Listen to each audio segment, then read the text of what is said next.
It started on a Tuesday, the kind of ordinary day that makes the extraordinary invisible. A man walked into a crowded diner, moving slower than most. His posture was uneven, his right leg dragging slightly behind the left. His shoulders slumped, not in weakness, but in weariness. His clothes were clean but plain, the kind worn by people who never needed to prove anything. No one looked twice, except one teenager at the back booth. And what he did next made the entire room fall into a silence that could be felt. He didn't wear a uniform. He didn't need to. The veteran's name was Raymond Carter, 73 years old. He always came in around noon, ordered a small bowl of soup, chicken if it was fresh, and sat quietly by the window facing out, like he was still scanning a horizon only he could see. The staff knew him. Didn't talk much, but he always smiled and tipped well. His limp was hard to miss. One leg stiff, the other compensating with every slow, deliberate step. You could tell it hurt, but he never complained. He never asked for help. Never wanted a discount.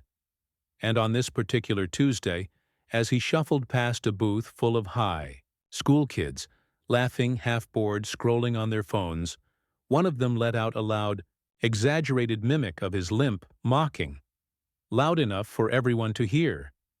And just like that, the room changed. The teenager was named Kyle, 16, wearing a Letterman jacket too big for his ego. His friends laughed, nervous, awkward chuckles, not quite sure if it was funny or just cruel. Raymond froze mid-step, just for a second, but he didn't turn around. He kept walking, as if nothing had happened. But there was a tension in the room now, like air pulled tight across a drum. One of the waitresses, Claire, looked over. She'd known Raymond for years. Her hands balled into fists at her sides. But still. He sat down quietly, like he didn't hear it. Or maybe like he'd heard it before, too many times. Here's what no one in that booth knew. Raymond Carter had once been Sergeant First Class Carter.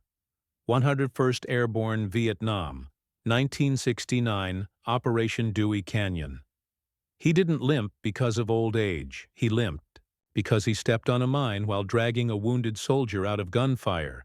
That soldier survived. Raymond lost part of his calf and underwent 6 surgeries in 2 years.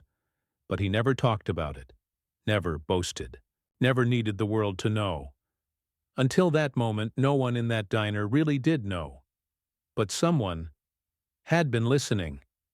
Just as Claire started to move toward Kyle's table, someone else stood up first. A man in uniform, quietly sipping coffee, 2 booths away. Decorated, Navy commander's patch on his jacket, and he was walking straight toward the teen who mocked the limp. The diner fell so quiet you could hear the ceiling fan squeak. The commander leaned down and whispered something, in Kyle's ear, loud enough that the table could hear, but soft enough that it wasn't for everyone else. Kyle's face drained of color. His smirk disappeared. Then the commander stood straight, turned toward Raymond, and saluted. Sharp, precise. Raymond looked up, surprised, but nodded respectfully. The entire diner followed. One by one, people began to stand. Not because they were told to, but because they felt they had to. Because mocking a limp was mocking a sacrifice they could never understand. Kyle stood slowly, his head bowed, eyes wide. He walked over, alone now, and stopped in front of Raymond's table. "I'm sorry, sir," he mumbled, voice shaking. "I didn't know." Raymond looked at him for a long second, then gestured to the seat across. "Sit," he said. And in that booth, for the next 20 minutes, a man who'd seen war told a boy who'd only seen screens what courage really looked like. Not through medals, not through anger, but through grace, through forgiveness, through a story quietly shared, so it might never be forgotten again. We don't always know what people carry in their walk, or their silence. Some wounds never show on the surface. Some heroes never ask to be thanked. But that day, in a small-town diner, a teenager learned that strength doesn't always come in the shape of muscles or noise. Sometimes it walks slow. Sometimes it limps, but it never backs down. And sometimes justice doesn't come in punishment. It comes in understanding. If this story moved you, share it with someone who needs a reminder. Kindness matters. Courage is quiet.